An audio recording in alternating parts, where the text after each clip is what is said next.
Good evening, ladies and gentlemen, boys and girls, and welcome to the WePlay Dota 2 League, brought to you by Beyond the Summit, and of course made possible by WePlay.tv. $20,000 in total prizes when we count all the show matches are available across this tournament, including $10,000 or so in cash and another $10,000 or so in gear prizes. I'm LD, and I'm joined here by Bruno, and we're going to start today's action in Group E. I didn't have a chance to prepare a nice-looking slide, but I just want to go over the format for the group stages, as some of you may not be familiar with it. Basically, this tournament uses GSL-style groups. You hear some of the picks coming out now, which means you have basically two winners bracket matches. Then the winners of those two games move on. They play a match. The winner of that advances as first place in the group. The two losers, they drop down to the lower bracket, and then the loser of that match that they play is eliminated. The winner of that match moves on to play the winner or the loser of the winners bracket match. So when it's all said and done, you have the second and third place teams fighting it out to see who's going to be second, who's going to be third. Second place advances. Third place is eliminated. And of course, advancing as first in your group will improve your seeding. So there's no round robin. There's no meaningless games. I actually love this format for group stages. I've been pushing for tournaments to do it for a while. I think it adds a lot. And you only get at most one less game. So I think it's a great format. I'm excited to be doing it. Anyway, Bruno, how you doing? I'm doing great. I was trying to follow your explanation with my mind because I don't have the picture with me. I was like, wait, win, lose. It's complicated. It's basically just a double elimination bracket with 4 teams, except you don't play the grand finals. Right, yeah. And third and fourth go home. So I made it sound complicated, but it's actually very simple. Hopefully the diagram makes more sense.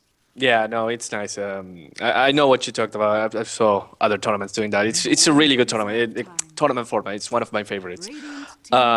So today we're having Rat in the Dark versus Isurus Esports. Is that how you pronounce it? Isurus? Yeah, specifically for this group, it's Spanish, right? Or well, I know this team is from South America. I guess the name might not be South American though, or Spanish rather. Yeah. I'm just gonna call them Isurus Gaming. I might be mispronouncing that, but feel free to flame us, correct us in the chat if that's the case. And they're playing against Rat in the Dark, so two teams I'm not personally that familiar with, but someone actually did a fantastic write-up. His name is Vikramon, so if you want to learn more about these teams, has something to read in case there's any pauses, you can check out his preview for the group here. I linked it in the chat, but basically Isurus Gaming, they hail from Peru, and apparently, they are one of the stronger South American teams right now. They made their way into this tournament the hard way, coming through the groups or the qualifiers for North America to do so, or the Americas in general, I should say, not North America. You know, when back in Warcraft 3, when we used to play in Battle.net, actually most of South America didn't play in Battle.net. They play in private servers, kind of like Garena. And the thing is that most of the player bases, as you expect, Brazilian, Peruvian, and Argentinian. And the funny thing about Chile. Oh, there's James. What about Chile? Say hi, James. Is there any players? James, are you just hungry? No. Wow. Yeah, he is. Anyways, the thing is that when we played against the Peruvian teams in general in pubs, they seemed really weak comparatively. Like people played more casually. But then when we started playing tournaments, we saw that the Peruvians, actually the pro Peruvian players, were really, really good. And that's how you see like Gamer University Peru, now Isurus Esports. There are quite a few Peruvian teams popping around. And I mean, I'm excited to see them because I'm South American as well. So I'm always be rooting for them. So you're gonna fanboy it up is what you're really saying. Well, yeah, a bit. The other thing is that for Rat in the Dark, even if I haven't seen the team played, I do know some of the players here. I think they're all Finnish. Boogie and Lapis played. Oh, wait a minute. I don't have my Dota TV mic on. Yeah, sorry about that. I was trying to do it on the sly, so I didn't have to interrupt you. But Bruno. No, it's fine. It's fine. I just realized I wanted to talk. Now it should be working. The thing is, Rat in the Dark, a Finnish team. I know 2 of these players at least, Boogie and Lapis. They played previously in a team called Fin Mafia, back at the defense 2, and Problem with a troll face, back at the defense 1. I think they also played with Jerax, who is now playing for the Cupid Red Pandas. And they're actually pretty solid. If I recall correctly, they beat Mouse in the EMS qualifier, I think. Yes. I think it was Mouse. No, actually, well, I mean, might not be an old team because Rat in the Dark is not a name we heard often, but it is solid, like old-fashioned players. They've been around for a while. I'm going off the preview article. They actually knocked out Mouse and Lion Sprite out of one of the ESL EMS1 grinders. I guess that's basically just one of their weekly online tournaments that build up to the LAN finals. They almost beat Cinderen's team as well. They're not necessarily a top European team, but one of those teams that's basically right sort of next in line to, you know, potentially be a contender. So it should be pretty interesting overall to see how this match develops. And specifically, I want to take a look at the draft now. Well, we haven't talked much about the bans. Let's sort of skip over those. Just look at what the teams have right now. And I think the interesting thing is we're going to see a Phantom Lancer, but once again without his partner in crime, Keeper of the Light. And I'm really curious, Bruno, do you have stats on basically the breakdown for the split for when PL has Kodal on his side and when he doesn't? I don't, but I can check. We can still talk about the other stuff while I look. Okay. Yeah, no rush.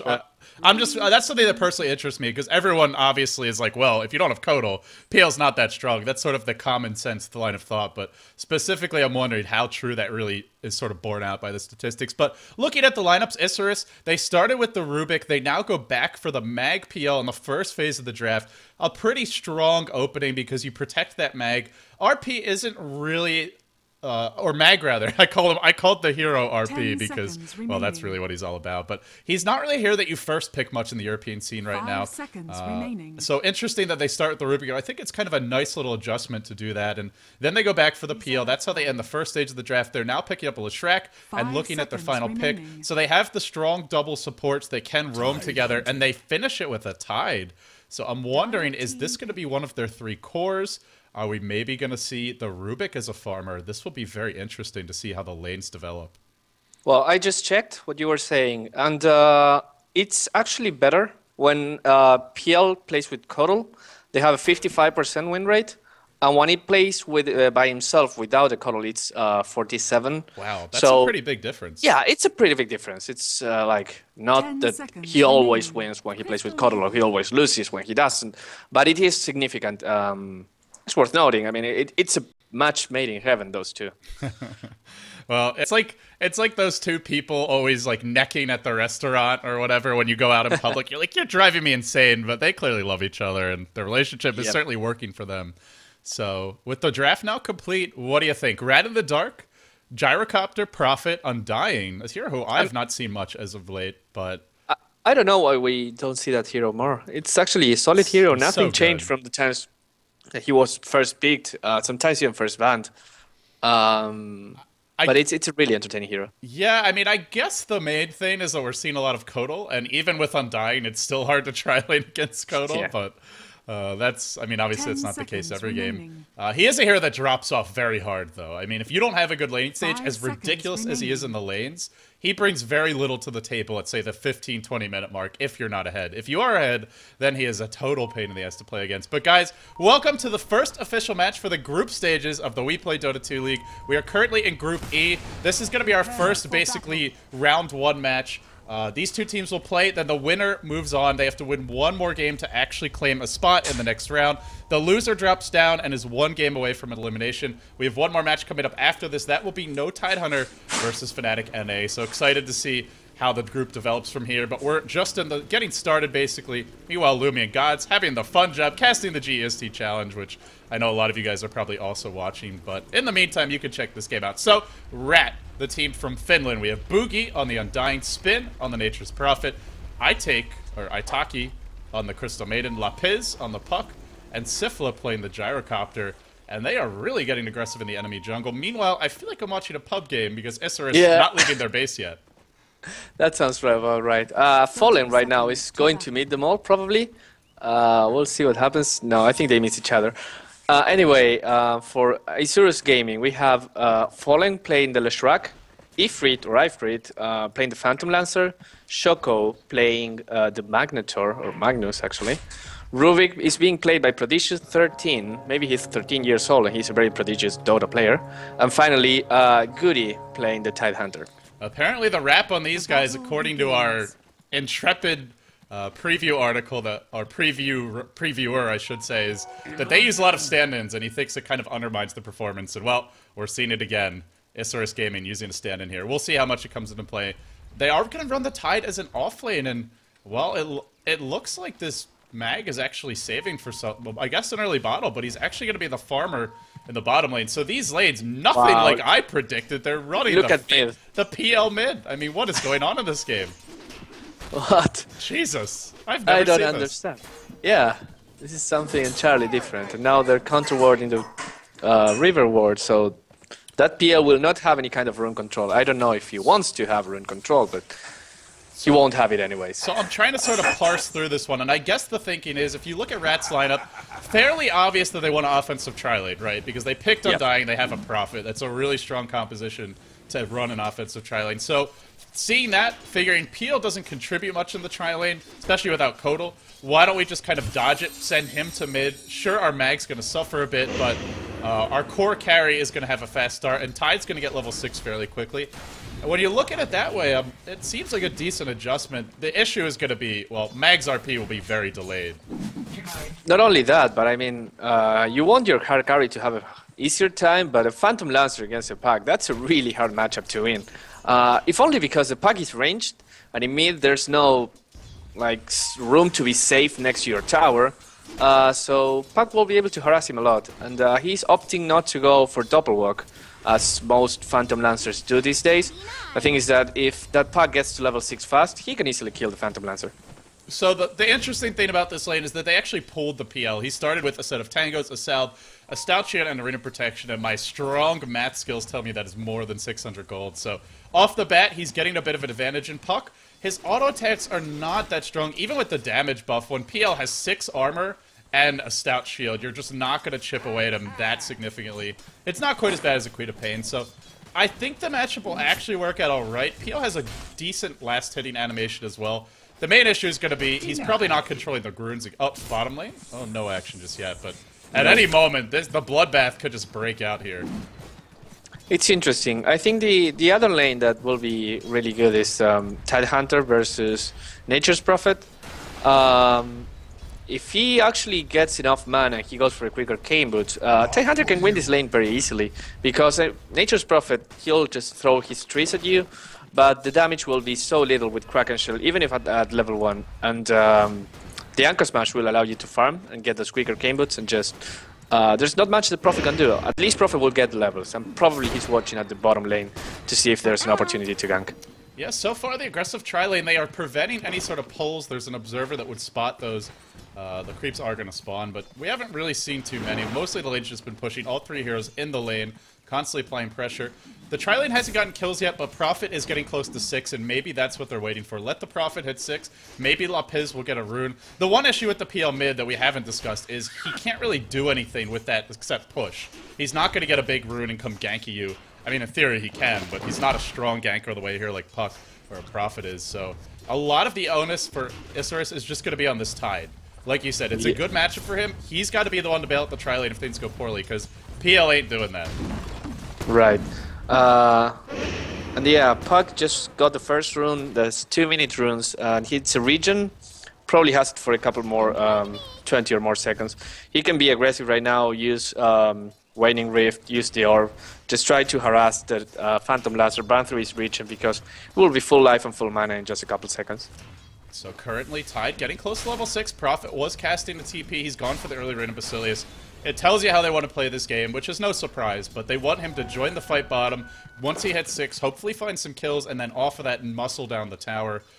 Against Tidehunter, Tide can't really punish this. Sure, he can kill creeps quickly with Anchor Smash, but he can't push that fast. Still no aggression bottom, a little surprising. Also, oh, there you go. Nova to start, catches 2 with that one. The Frostbite to follow. Prophet's TPing in. Leshrac is going to die real quickly here, or maybe not. Gyro gets skewered away. They barely get the first blood, but they trade their Gyro for Leshrac. Not a good trade if that's all they get. Decay being spam. Spin on the chase. Nice salve up by the Mag. The Mag able to get away and brings the Gyro with them. That skewer worked out beautifully. Now the TP in from the Leshrac right into the middle of potentially 3 heroes. So they get the 1 kill, but Bruno, they're not going to be able to push off this. Tide's getting free farm top. And the carry died in the tri-lane. Definitely a win for Isurus. Now there's a rotation. Furion TPs back to top and tries to deny that Tidehunter from free farm, but he's level 6. He can buy a TP of his own and just go to the tri-lane and make them win the tri-lane easily if he gets a good Ravage. You know, we'll see. You know what's crazy? PL is actually winning the mid lane. 22 and 4. He's not getting the runes, but He's up against a Puck, and he's farming like a champ. Prophet ult bounces through. Are they gonna go? Oh, they get the Leshrac. CM snipes him. So they do get a kill with that first Prophet ult. Yep, that's good. Prophet ult, it's very deceiving to see the damage in that hero, especially at level 1, because it deals so little damage to the first place. But if you get a lucky last bounce on, oh, Undying wants to go on Rubik. Simultaneously, Puck is going on Ifrit. Lapiz trying to find that kill. The orb will miss. Not going to be able to get him. Still the dive bottom that you had mentioned. Boogie, another decay, another death. Or that one actually is Soul Rip. I always get those two animations mixed up, but the tri-lane's starting to flex its muscles. The one thing, though, is we're not seeing the tower die, and Tide still hasn't gotten active around the map. He's going to check top rune, but the rune ain't there. It's bottom, which PL will pick up. Unfortunate, because if that Tide got a big rune, he could TP and turn things around. Yep. So. And PL went for bottle, something that you don't see very often, but if you're going mid, might as well just have a bottle for you and get your mana problem sorted out. In any case, Puck uses his ult, couldn't kill him. That has to be a really good win for PL, because he feels safe for the next minute or so. Yeah, and I mean, the issue for Rat here is they can't really leave this bottom lane. Their off lane is not a hero like Lifestealer, where if you leave him alone, he can just farm. Or even something like a Puck, a Windrunner with some survivability. It's a Gyro, so they have to leave the tri-lane here. Though as I say that, apparently they don't. They're just going to smoke and head mid. They're ganking with Undying and Crystal Maiden, which is actually a strong combo just because of how much CC the CM has. All sorts of jargon there, but Tidehunter's going to go back to base. He's got Ravage online, level 4 Anchor Smash as well. If they dive and if they overextend, it could be a disaster for Rat, so let's see if they can find a good opening to go in mid. Yep, and now, well, we see the smoke coming. Oh, do they know? Oh, yeah, they know it's him now. Yeah, he had that Invis rune and it just wore off. Unfortunate, to say the least. That's really, really unlucky, but they had the sentry prepared. They knew that it could kill him. It was funny to see that they didn't attack him right away. It's like, maybe this is an illusion. We don't want to burn our spells. Oh no, it's a real one. Suddenly, a wild PL appears in the lane. Yep, and that advantage that he got against the pack is slowly withering away. But then Leshrac comes to avoid the push. And it's fine because he's Leshrac and he's going for lightning build. So even if he can't do a lot of pushing himself, he'll be really good at stopping them with that spammable lightning that has 5.5 second cooldown. It's really slow cooldown. So we're about 8 minutes in right now. I'm taking a look at the gold graph. It's a little over a 2,000 gold lead for Rat. It's 2,000 experience lead, and the big thing is they haven't gotten a tower yet. So this is just purely from their laning advantage. Undying is level 5, and if we compare the support levels, Rubik and Leshrac sitting at level 4 each. Significant deficit, and the bigger issue, perhaps, is, well, there's no boots on this Leshrac. He is dirt poor, although he does just have money for them now. How do you feel about the way the lanes have developed? I guess the issue that I see is, where has the Tidehunter been? He's a level 8. He's had Ravage for a good 2 minutes. Has not even attempted to participate in any of the fights. And when you run offlane Tide, it's to join those fights. Well, I don't know what he was thinking, and probably he has a plan in doing this. But I was a bit sad when I saw him going straight for bottle instead of rushing the arcane boots, because yeah, the bottle gives you sustainability and the ability to just like spam more and go for the runes if you can't get them, but the arcane boots make it so you can instantly go to the fight with, just look at him, he just has arcane boots for mana. He's level 8, he has 601 mana. That means a Ravage, possibly 3 Anchor Smash and 2 or 3 Gushes. That's a lot of impact for a team fight. Let's say realistically you can pull just 2 Gushes, but you can spam Anchor Smash, which is level 4 now, and that does not only insane damage, but also makes the PL and most of the other heroes deal pretty much no damage at all with the 40% reduction. So yeah, Tidehunter should be in the team fights right now. Maybe going for that bottle delayed him a bit, but now he should feel confident to TP and try to fight. Yeah, and that's a good point, is he did stay in the lane for the arcane boots, and now that he has them, he can offer a lot to the team, especially because Magnetar, not really farming that well, isn't going to have his arcanes for a while, so it could be a crucial item for them. I want to point out, Rat haven't got a tower yet, which is, you know, one thing to point it out, but look at the lineup of Isurus. In this game specifically, not getting towers now means RP is coming soon, and with Ravage and RP, if those are up, you just can't really force fights, so all you can really hope to do is kind of split push, maybe find some kills here and there, but in the head-on clashes, they are not taking those unless there's some incredible Puck ultimate, they burst everyone down before they can actually get it off. So I think Isurus is actually in okay shape, even though it looks like they're quite far behind as far as golden experience goes. We'll see. It all comes with the big items. When the Puck gets that Blink Dagger, when Magnus gets his Blink Dagger, It's all about those big items for the key heroes in the mid game. We'll see what happens. It's pretty sure from now that Phantom Lancer will not get a free farm lane. He's still struggling, he's still getting mid. Of course he's getting his last hits, but mid is not a place where you want your carry to farm all game, because all action will lead to mid eventually, and even if something happens in the side lanes, it's much easier to move away from a side lane and go to gank mid than just going for the lane that's close to your tower. And as I say that, Nature's Prophet is getting the top tower from the Radiant. Yeah, Tide tried to do some jungle shenanigans. He was quelling, blading his way through the trees, but in the end, they saw he was missing when the lane was being pushed top, which is just a dead giveaway that Tide is there. So they wisely play it safe, they drop the Tombstone, and this Tide Hunter just not finding the openings. He's got the Ravage. I mean, if he could land it on 3 or 4 heroes, Rat are going to get, if not team wiped, then at least lose 2 or 3 off of that. But he's just not finding the openings, and PL not able to punish this. He's trying to counter push mid, but he can't do it very quickly. Lapiz has the coil, has the level 4 silence. He did max the silence first, not going for the illusory orb max. And I mean, this game, that silence is very important against a hero like Tidehunter, Mag especially. So we'll see, but right now it seems like Rat's just getting the better trades and Isurus playing reactionary rather than kind of setting the tone or creating opportunities. I really like Puck going for the Waning Ray first.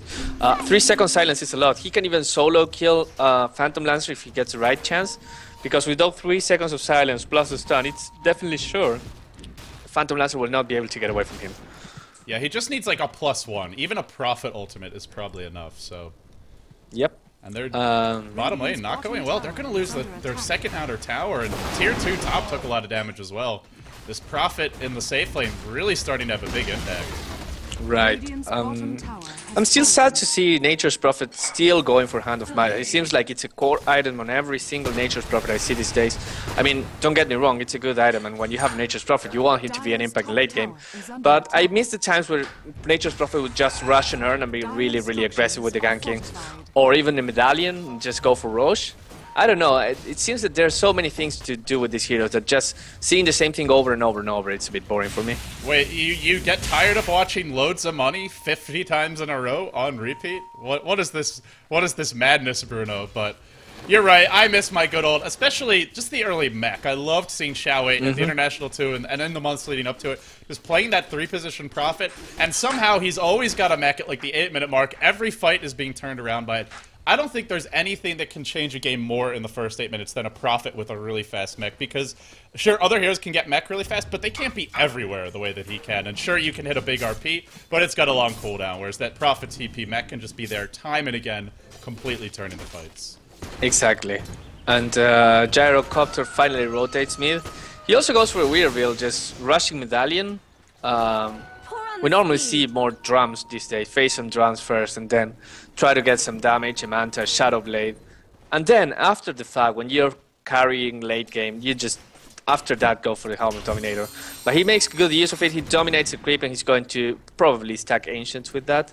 So clever choice, if he can migrate, he will be able to get lots of gold and experience just from that 3-stack or 4-stack Ancient. There's already a 2-stack, so he'll have his work cut out for him. Yeah, they're making some good use of their time in that offensive tri lane, occasionally having the supports rotate in to stack the Ancients. And you can't even have the Prophet do it, depending on where if he's off lane, especially with his trance. But this European Dota, just so farming-oriented for many teams nowadays. Not for everyone. I mean, some teams are still being aggressive. Top lane, I couldn't make up my mind there. Going in on the Shrek. Lapiz really misfiring there. Slow to throw the orb, then silences without actually being in range, so maybe some hotkey issues there. But Tide's got Ravage. This could be an opportunity to fight mid. They have RP as well. Mag's not here, though. He's running back to base, and they're just still not finding the openings. 13 minutes in, offlane Tide. No Ravage is in sight, and now a blink on the puck. Yeah, that's actually quite terrible. I think Tidehunter would be happy without that bottle now, because he'll be much closer to the Blink Dagger, and that's what Isurus need. They need a Blink Dagger either on Magnus, either on Tidehunter. They can't initiate because they can't get close in range. Gyrocopter's Flag Cannon is such a zoning skill that you can't really get close. Crystal Maiden with the Crystal Nova, she has, I think, about 1100 range from the with the radius and the max range from the skill, so it's really long range as well. Of course, there's Puck, there's Nature's Prophet that can jump behind you, and the Tombstone is actually a really good zoning skill. So unless they get something like a Blink Dagger or a Force Staff, they will not be able to walk into the middle of the teamfight and try to get things started. They'll have to play reactionary, and reactionary hasn't been working for them so far.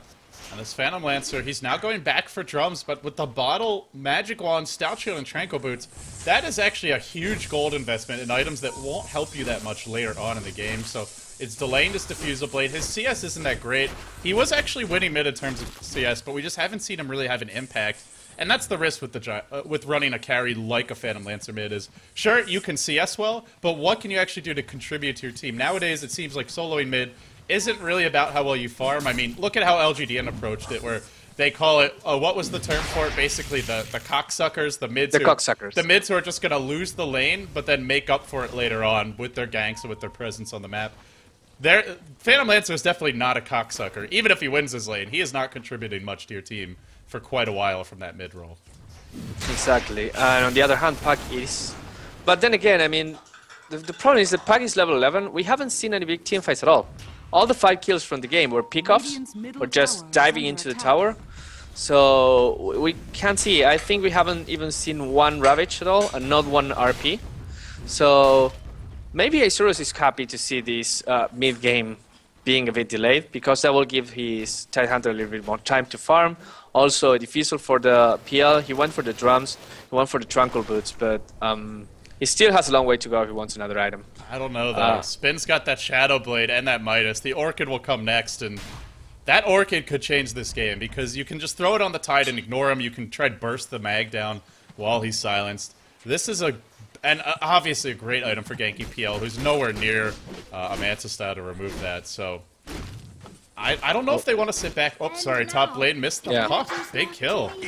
Looks like yeah, there was an RP. There. Yeah, there was an RP from very well changed down with the Shrug, so that puck couldn't get away. Even with the Blink Dagger, even with Phase Shift level 2 right now, I think. Oh no, it's still level 1. Yeah, that makes it a little bit more hard. But they will probably get this first tower, third tower, mid. And no, actually, wait. This is Isurus. They didn't get a tower yet, and they should start getting some money for that. Yeah, you'd really like to see them get those tier 1s, because Rat are benefiting from that additional gold. They got the early Midas up on the Prophet, the tower gold, accelerating his farm beyond that, and Gyro is farming stacked Ancients, rushing that BKB. There is an RP on the field, but Mag's doesn't have the blink yet. Actually, it is coming soon, but even so, they don't have much physical damage at this point. They will later on, but it's a bit of ways off. This could be big. Blink on Tide. I would really like to see Isurus maybe do some sort of a bait, try and force Rat into a bad fight, because their counter-initiate is really strong. Like you said, it can be dangerous to dive this Rat team with Tombstone, with the Decay spam, with the Prophet ult, maybe a buyback from the Prophet, but if they can force Rat into a bad fight, take that fight, they could easily take 2 towers off of it, so we'll see. That clock is ticking. They're going to have double RP up online soon, and I'm just such a passive game. It's 6 kills in 17 minutes. It's so weird for me to see, because most of the games I've been casting lately have just been these epic, action-packed, back-and-forth slugfest, but this one, a much more methodical pace. Well, you should be happy. With me, it's always a stomp, so this time it's not being a stomp. That's kind of the first time in one of our casts. It is kind of a stomp in a certain sense, if you look at that gold graph, though. Oh, wow, yeah. Wow. Hand of money, pretty good. But maybe they're delaying. I don't know. I am still excited to see both the Blink Daggers on Tidehunter and Magnus, because it's not only about the amount of stun, the time they can be stunned. It's, I think, 2.32 from the Tidehunter plus the 0.7 from flying time. It's actually 3 total seconds of stun, and another 2.25 seconds from reverse polarity, because he's still not level 11. Not only that is like almost 5.5 seconds of stun, but also the damage is 325 from the Ravage, plus 150 from the reverse polarity, but you also have a Skewer for free, a Shockwave. The amount of burst damage is a lot, and if they can get a good team fight, they can just team wipe using those 2 heroes and nothing else. Yeah, I mean, if you really do the math, just with those 2 heroes alone, they could probably do about 1,000 damage just from nukes. I would say, even if not after reduction, then maybe a little bit less after reduction, like say 900 or so. Because I think they do over 1,000 initially, and that's a lot, because Rat, they do have a mech coming on the Undying, but no pipe yet, and they have a squishy lineup. Now the question is, can they actually find a big team fight? With Puck's elusiveness, with the split pushing of the Prophet, and with the Gyrocopter, who is going to be able to push quite hard, and having a BKB, can they actually lock down multiple cores in a fight?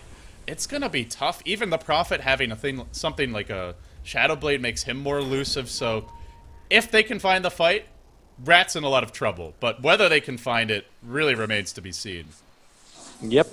And, well, finally the pause is being resumed. It's really comes to what will happen in the next couple of minutes. I think this game will start having more kills any moment now. And they're going for Roche, apparently. Yeah, I think the Gyro should get it right now because he's so close to the BKB, he can just farm a little bit. And once Gyro has his BKB, yeah, you can get the reverse polarity to stun him, but the Ravage will do no damage at all. And actually, I'm surprised. Oh, yeah. Have you seen Rubik steal anything at all in this game? No, haven't seen Ravage, haven't seen Rubik steal anything. I've seen like 1 or 2 puck ults. I feel like I'm watching No Rush 20 and StarCraft Brood War. Here we go. Here's the fight mid lane. Starting with the silence. The Tide is low. Gets the Ravage. Hits 2.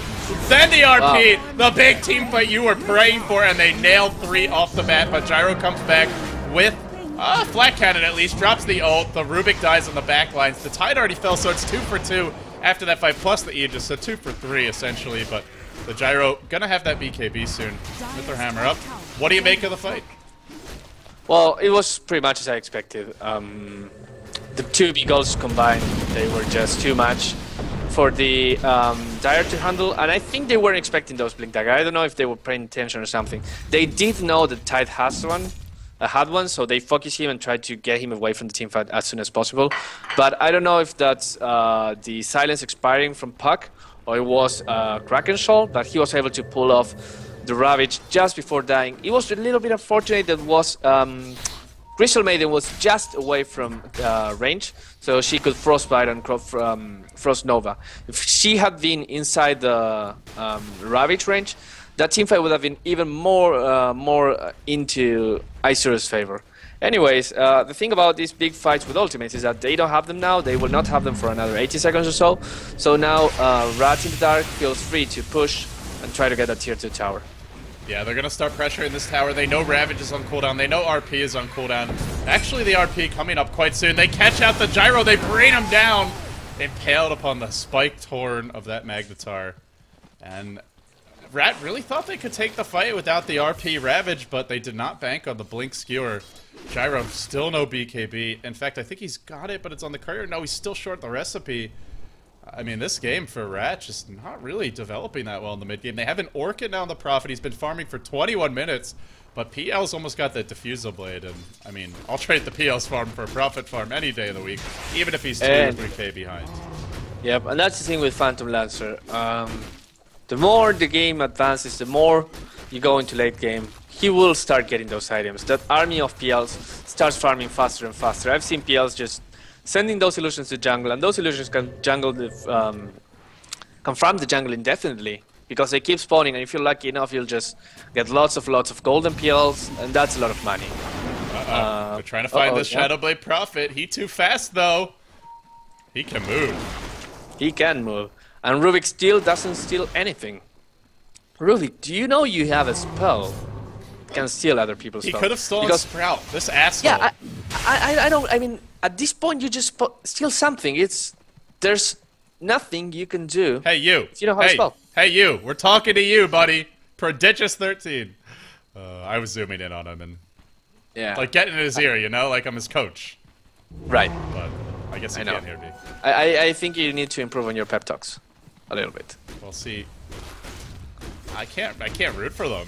Not too blatantly. We already have you as the South American hometown boy, so I gotta balance things out a bit. Okay, so Tech Hunter is having a lot of gold now. I don't think shall he go for Shivas. Maybe he should just try and get a pipe. Yeah, pipe would be really good this game. Just being up against Gyro alone and the puck. Yep, they're gonna spot him. Puck gets damaged. No, they silence. Have 2 silences. Nice job. They're gonna be able to. So close. Double damage.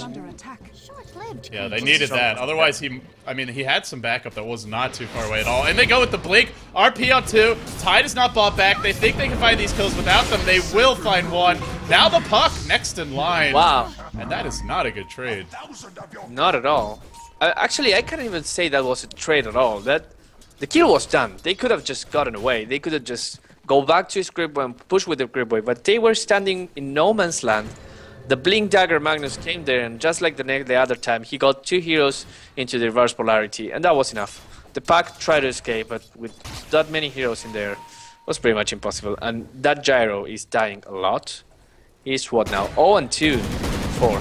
He has 136 grips, but the Nature's Prophet is doing better. Even the even the Tide Hunter is doing pretty much as good as he's doing. The Gyrocopters needs a lot of more farm and items if he wants to be relevant in the late game. Otherwise, it'll be really hard. Yeah, he also went for Helm of the Dominator, which you do to try to accelerate your farm in the mid game. And he has 3 towers advantage right now. Might be 2 soon as the tier 1 bottom takes all damage. He's 3 towers up on the PL, and let you look at the farm, he's up by about 100 gold basically, 200 or 300 at most, and that's just not enough. You got to be way farther ahead than that to deal with the PL later on. Yep.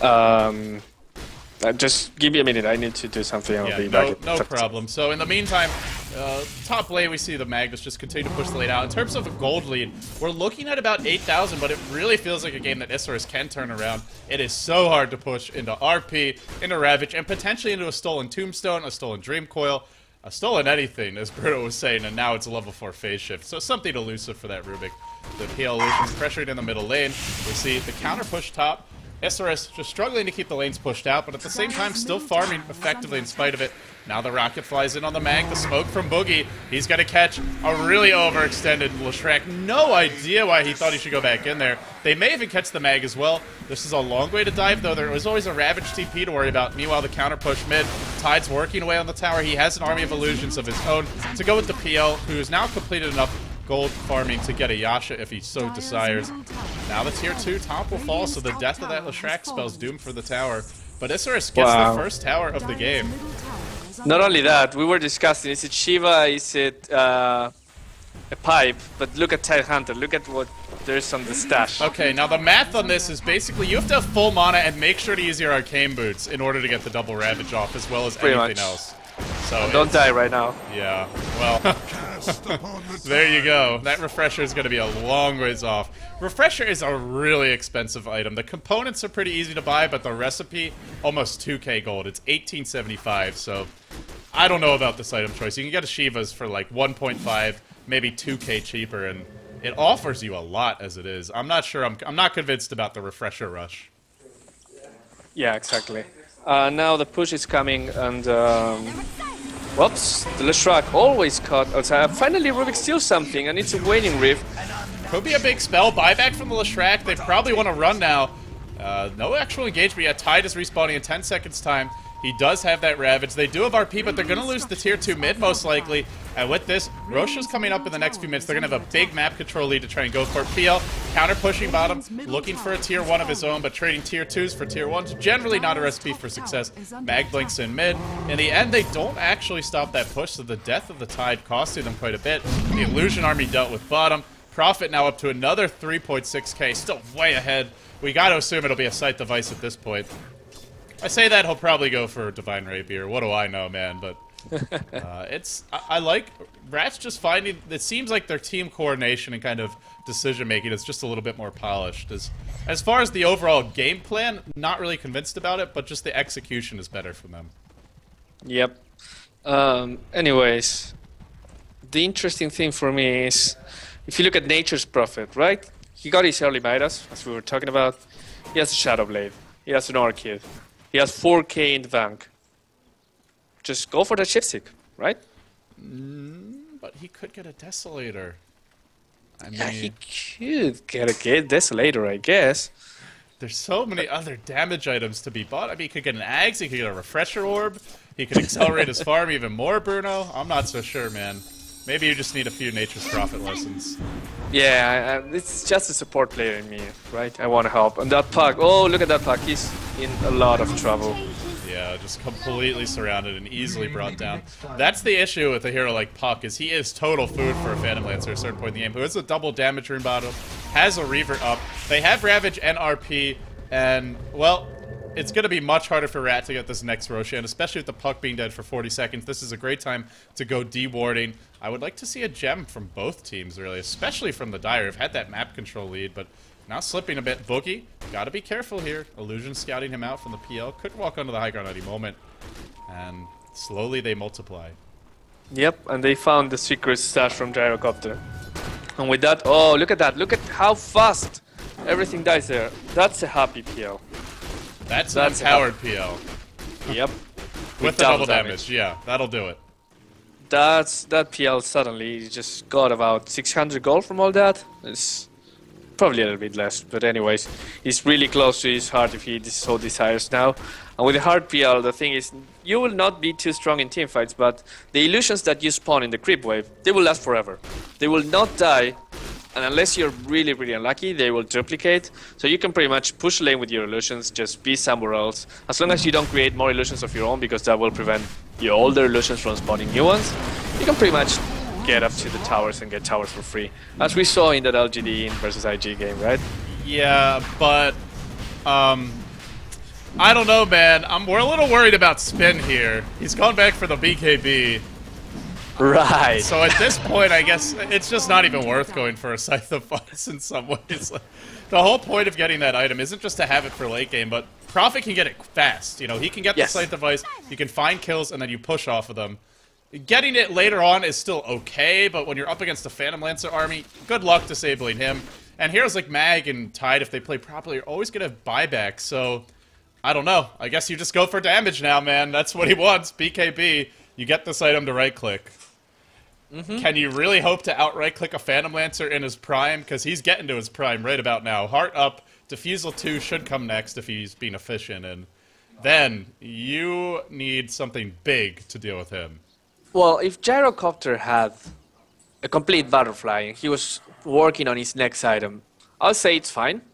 Because even with the Heart of Tarask, a full flag cannon can pretty much clear all of the copy PLs. And, I mean, the thing about PL is that it's all about his army. And if you can quickly clear up all of his army and just expose a real PL, then you do have lots of things to work with that. You can have the Waning Rift so that he can't double walk. You can frostbite him so that he can also be invisible. You could have a Shipstick on the Nature's Prophet, but lacking that, you can have lots of damage from Orchid and just right clicks with that Shadow Blade. I don't know, it should work. The Undying seems a little bit off. It's, as you said, it's a hero that stops contributing after a little while, and right now it seems to be after a while. He does have his mech, he has a casual clock going for a pipe probably, much later in the game. But he opted to not go for level 2 Flesh Golem and just wants to get that Soul Rip really high, knowing that with the Phantom Lancer he will always be doing the max damage.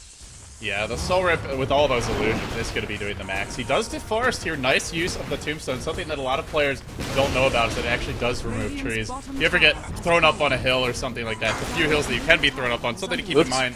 Uh-oh. Whoops.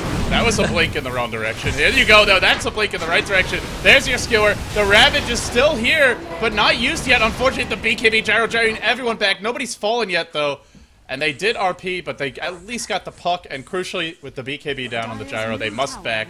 Do have Aegis up, but he's got Butterfly now, so not an awful fight for Rat. They get a tier 2, they lose the puck.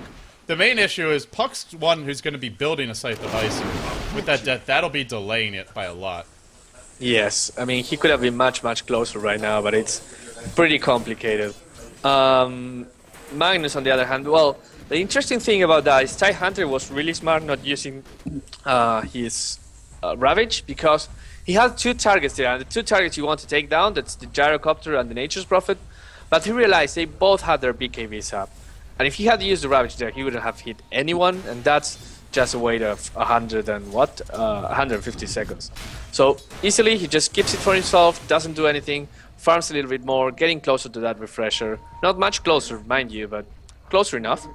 And in the future with that, well, it will be funny. I really want to see double Ravage in a competitive game. It's been quite a while since I see something like that. If he ever gets that, that's going to be big trouble for Rat, because, I mean, even if you stuff like, oh, well, he dies, but he can buy back, use Refresher, and have a second ult, and I'm glad you brought up the fact they didn't use it. Not only was it important because it wouldn't have done much in that fight, but if it's down and Rat has Aegis, which they do right now, and the Butterfly was about to be completed, it's up now, then maybe Rat looks to go high ground with the Aegis, with the Butterfly, with the Prophet having his BKB, so you really got to make sure that you don't blow an ult like that now. But once he gets that Refresher, he'll have the insurance. He can use it for one fight, die, buy back, use it again, or just use it twice in one fight. And if he gets double Ravage off on even the back lines, the fight's probably lost for Rat, since, well, PL is just going to be carving them a new one at that point. And wow. He's got Eagle Saw, and they'll go.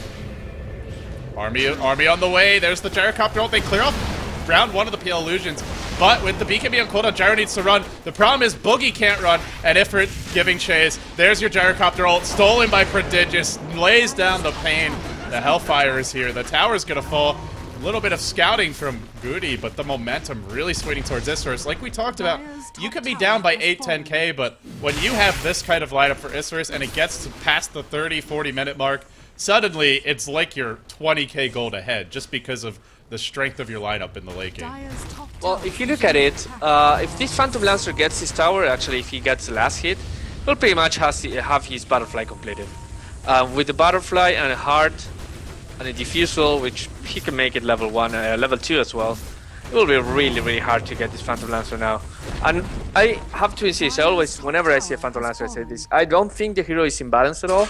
It's just that you're running against the clock when you're running against a PL. It reminds me of Old Time Spectre. Do you remember oh, yeah. like back in the International 1? You were running against the clock. Once you had the Radiance and the Vanguard, she was really, really hard to kill, and when she got the Heart, it was GG. There was nothing you could do back then. And Phantom Lancer feels a bit like that. And it's very similar, if you want to go even farther back and use an older historical example, Medusa, before Smoke Up the Seat was introduced. This hero, I mean, teams tried so many ways to beat her, usually running 2-3 carries, and so many epic games, especially in Chinese Dota, but if it got past a certain point, they knew the game was over. That's why you'd always see the team that had sort of the mid-game carries, like a Drow Ranger, for example, a Shadow Feed. They would be looking to break the base at 30 minutes or so, definitely not any later. And it feels like a lot of the North American and European teams just don't realize how urgent it is when you're up against a hero like PL, and they kind of, or not just North American, but just Western Hemisphere teams. I do feel like there's a lack of an urgency when there should be more. If you're going to give this hero away, there's ways to deal with it, like you mentioned. I mean, the early Orchid or Prophet with a Shadow Blade can be one way to deal with it if you have good follow-up ganks. Things like a Storm Spirit, a Lifestealer who can jump inside of him, a Wisp potentially. But you have to have a game plan when you give away PL, just because if you don't have a game plan, the game's likely to drag on, and that's exactly in PL's wheelhouse. Right. But I mean, maybe that some teams, especially North American, European teams, they are comfortably playing in a way that's not necessarily as fast. I mean, the times of Navi pushing at 20 minutes are over, unfortunately. So without that, the problem is that Phantom Lancer forces you to change your style. So you have a draft in mind, you have a game plan in mind, and suddenly, because there's a Phantom Lancer in the other team, you have to play differently. And I mean, it's always hard to actually have to change your playstyle because of one hero. Anyways. And especially a hero like PL, because what are you going to give away, a Nyx or a Bat Rider? You're not going to first ban this hero when there's so many other bigger priorities who can have this kind of impact off the bat. So it's understandable that teams are letting him through, and I don't think he's broken, but like you said, I mean, it's just teams may feel comfortable just going for something else and giving him up and thinking they have a plan, but you really need to have a strong, decisive leadership, basically, when you're up against this kind of hero, or else you find yourself in the situation Rat's in now, which is not to say they're out of it, but just that they're basically the ones on the defensive, despite having a lead and despite being ahead basically all game. That's just the nature of the hero, and I mean, slowly but surely, we're seeing towers brought down inside of Deny Rage, even if they get denied. It's just towers lost. That's 2 tower denies for Sifla. Nice job by him. Maybe it's time to start thinking about a Divine, because once that BKB's down, he's dead. I mean, even if PL's alive, if anyone else is alive, this Gyro's not going to live too long. He doesn't have Satanic yet, so with the Demon Edge up, maybe he's got a Divine in mind. I feel like this is a game where you might just need it. Well, you might as well Divine is for me an item that you should get when you're going down. If you're ahead and you go for a Divine, you just risk losing it and giving the other team a way to come back, because it's not only that you give them a 300 damage item, but also that you lose 300 damage on yourself. But if you're losing, you realize that you're in the wrong position. Might as well get a Divine, try to get something happen. There's no other item that, especially in a gyrocopter, can turn things around so fast and in a so powerful way. And even if you lose it, well, you were losing the game anyway. It's kind of a Hail Mary, but I think the risk is worth the reward.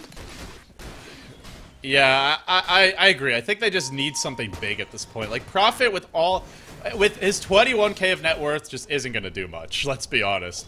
He's going to BKB. He's still taking tons of damage just from the Phantom Lancers, you know, empowered main Phantom Lancer and just the Army of Illusions, which sure, there's no mana burn, but just the physical damage that Phantom Lancer can put out is enormous, from his ridiculous agility, his high attack speed, and, well, his ability to just spawn a billion of himself. So Prophet's not going to offer much in these fights. Maybe he looks at a Divine as well. The issue is he doesn't have AoE, so he's not clearing those illusions out like a Gyro can. And it seems like he doesn't know what to buy either. He's sitting on 7k. You normally wouldn't do this. You'd at least buy a component or something, but it just shows you they don't really know how to end this game or even how to gain a firm advantage at this point in. And it's unfortunate to see because they had some really good start overall. You know what? Here's the thing. Nature's Prophet, his right-click damage is pretty decent. He has a Shadow Blade, so he can split push and escape without actually... I mean, you have to invest the dust, but even if you get the dust, he can BKB and just TP away. So he's actually, at this moment, he's really good for split pushing. He bought something, but why wouldn't he buy a Necro 3 and just go split push by himself? Or to sell Caress, you know, something that'll help, or even a Desolator, things that kill buildings faster or things that just help you push. Yeah, it's a little... It feels like kind of a build that's trying to... One item is trying to do one thing, which is split push, or one set of items, the Shadow Blade, the Organ, then the other, the BKB. This is an item you basically build to fight. Oh, here we go mid. Big RP. Catches out too. Ravage to fly as well. Wow. He has the refresher. Unloads again. There's your double Ravage, Bruno, and it's just death. I'm happy. The game can end now. I saw a double Ravage and it was fun. And look at his mana. He even has 350 mana left. And they could have easily They actually have double refresher. I didn't realize this, but during the midst of this farm fest, Mag has gotten one as well. So double refresher, double Ravage, and double RP. We didn't even see the full power of their lineup, and what we saw was quite frankly terrifying. It was really fun, because the reverse polarity go through BKB. If Magnus gets that proper initiation, well, then it's over. Nothing can survive 2 RPs and 2 Ravages. Of course, you might just get things wrong and overlap them a little bit, but even if you do, the sheer amount of damage, the Rubik just contributing with his self-stun and Fate Ball or whatever he steals. Here comes the fight, over towards the Roche pit. They saw the double Ravages down. They want to go and force this issue, but Mag comes in, has that backup RP up his sleeve, and now he skewers them in. They're just going to melt. Gyro bought back. Looks like he'll die here as long as they focus him down, which they're not doing, but PL says, oh yeah, I could just hit you. Now double damage room available for the taking, and with this, with the Gyro dead for 70 seconds, this is Aegis. This could be an additional Interax. In fact, Roche is just about dead, so I mean, just there for the picking, basically. Puck wants to steal it, though. Lapiz looking at the high ground, throws in the orb, will jump in, doesn't get it, then blinks away. Nice escape, at least. Well, he killed the Roche, so the 200,000 gold goes for the Dire. Oh, you're right, he did. I think right-clicking for the Aegis, but just happened to right-click on Roche, because it wasn't actually dead yet. And in the end gets the Roche kill. The gold isn't as relevant, but hey, it's something. Yeah, I mean, it's a consolation prize in this case. Now it's going to be really hard, because if killing the PA was hard, now killing twice the PA will be extremely annoying. And especially because you can't jump on him, because TIE Hunter's Ravage will be up in 30. In 38 we'll have Magnus RP as well. You really can't fight that. And Nature's Prophet went for a remake MKV. I'm really questioning his item choice right now. I still insist that he can get an aggro book and just push by himself. As good as Isurus is as team fights, they really don't have the best team for defending split push. You can send the Leshrac, but Nature's Prophet will kill the Leshrac immediately. You have to send the Phantom Lancer to defend. And without the Phantom Lancer, well, then you can't just go and win the game. You may win the team fight with the Ravage and the RPs, but you will not have that oomph to actually push into the barracks and the tier 3 towers. So I don't know. Nature's Prophet. It's just kind of the safe choice. It's like, well, PL has a butterfly, so we need something to go through that, but it's just, it doesn't really fit the way the game's developing. You're not going to kill the Phantom Lancer, even if he had 1 life. Prophet's not going to basically bully him down when there's 2 RPs and Ravages. You don't want to be team fighting, so whatever you want to go for, it should be an item that plays to the strength of your lineup at this point in the game, which is split pushing. It's just kind of the safe choice, but that doesn't mean it's the right one, and I would even rather see something like a Divine. Like, if you want to come to the fights, then just go all in, because if you lose another big fight to the double RP, the double Ravage, you're probably just losing the game right there. You're probably losing the game anyway, as now there's a Dagon up on this Tidehunter. Goody's feeling confident. He's just going to start having some fun. Going for that Dagon 5 Ethereal Blade if it goes long enough. PL has an MKB, and Ifrit's going to charge in towards the middle lane, looking to get the racks here. There is a Glyph, but good luck killing this guy twice. Yep, and look at that Tombstone, Dicing 3 hits, 130 gold for that Phantom Lancer. This is why Undying, when a point comes in the game, he just doesn't do much, doesn't contribute. It's just the ultimate, the increased damage, but not much more than that. And even Puck is scared now. He knows he can't get close to the Phantom Lancer. The Phantom Lancer just melts the tier 3, and they might as well go for the barracks. They still have the Aegis, they still have Cheese, and Prophet's coming to defend. Oh no, this is not going to work. It's not like they have a choice though, because he's not going to outrace the PL at this point. He's way too far behind. Ifrit gets silenced, dropping low, but remember, they still have double RP and double Ravage, and that's only the Aegis, and they don't even get him. He gets away. Oh no. And with the heart, he'll be full health in just 30 seconds or so. Cancer. You know, it's like someone, the chemotherapy is there, you just eradicate every visible cell, but it's there, the ones that you couldn't find, and now the cancer will spread again. I have to confess, it's a really good analogy. The idea of the Phantom Lancer duplicating and duplicating, getting out of control. A nasty one. And it rhymes too, which doesn't hurt. Yeah, exactly. So there you have it. Yeah, the good thing for Rats in the Dark is that the other 2 lanes are really pushed thanks to Nature's Prophet ultimate. So if they want to go just for another lane, they will have to either beat the backdoor protection, which they can, or just go through the middle like they're doing right now. And they still have Aegis. I don't know why they're not actually just going bottom and pushing out the side lanes. The Phantom Lancer's boots will travel. He can just push out the other lanes. He can rejoin the fight if Rat tries to go on the mid, and they also have double RP, double Ravage, so going on them is incredibly risky. But instead, they're just going to start backdooring because they have creeps in the base. So finally abandoning that middle lane plan, which obviously makes more sense. I don't like the Mag's positioning. Should be back to be really safe. Ifrit still as Aegis, takes the tower, may drop. We'll have to see if they can bring him down. That crit from the Prophet does hurt. He has picked up a Chrysalis, but he's squishy. If he gets caught by anything, he's gonna die. The Cancer will die, but there's your RP and Ravage #1. Horrible stacking, but Ravage 2 is good. RP 2 not there. The skewer in. Doesn't refreshed yet. Might need to. He may actually die, but the big news is Ifrit going to fight. Are they going to be able to tear the spider out? No, the RP was there. He held it into the last second. Ifrit, though, starting to drop low. Crystal made it with that huge flashy ult that barely does a thing. Triple for Ifrit. And on that note, Rat are done. So they are going to drop down to the losers bracket in Group B, but not out of it just yet. Yep. All in all, Phantom Lancer got this game. Look at that, Nature's Prophet trying to. Oh no, he could have killed him, but solo mid PL. Not something you solo see every mid day. PL. Pretty strong. Can you hit him? No, it just. This I'll turn around. Yeah, I'll hit you. You're dead, Puck. You are flat out dead. Yeah, just standing there, 100 health in your base. I don't mind. You can't kill me. I'm a Phantom Lancer. Ha. Well, I felt like Rat, they had a solid draft and their lanes were good, but just the mid-game plan was not there. A team that has some potential to be sure and has had some big wins, but when you give away heroes like Phantom Lancer and Mag, who are so good late game, you really need to have a plan to end the game early or to get really far ahead and stay ahead. And just some kind of sloppy decision-making in the mid-game did cost them in the end. So, Bruno, with that being said, that's going to wrap it up for this game. We have more action coming up, guys. Bruno, are you still with me, or do you have to head out? I'll have to check. Probably I will be with you, but I don't have a complete answer right now. So okay, no problem. We'll see. But in the meantime, in case you have to leave us, how can people follow and support you? Well, you can follow me on Twitter and at StatsmanBruno, and you can check out the Good Show where I'm pretty much every weekend, or tune into the Drink Hack Invitational, which is currently running. Next show is on Sunday. You'll see James Too Good, me, Wepas, Draskill, and all the guys from the Good Show. So there's that.